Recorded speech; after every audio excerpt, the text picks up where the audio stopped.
Í dag eru fleiri en 20.000 Íslendingar sem vilja vinna en fá ekki vinnu. Í atvinnukreppu er nauðsynlegt að fara í atvinnuskapandi skattalækkanir. Samfylkingin leggur því til að árið 2021 verði tryggingagjalslaust ár fyrir örfyrirtæki og að gjaldið lækki snarpt fyrir lítil og meðalstór.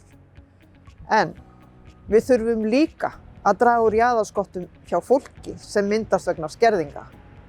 Í fyrsta lagi þarf að lækka jaðarskatt á barnafólk.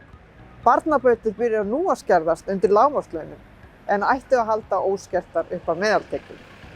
Og í öðru lagi viljum við lækka jaðarskatta hjá lífeyrisþegum með því að draga úr skerðingum vegna launa. Svo þarf að bregðast við tekjufalli sveitarfélaganna. Að óbreyttu þurfa sveitarfélögin að fara í uppsagnir og niðurskurð á mikilvægri velferðarþjónustu eða fara í stórfellda skuldasöfnun.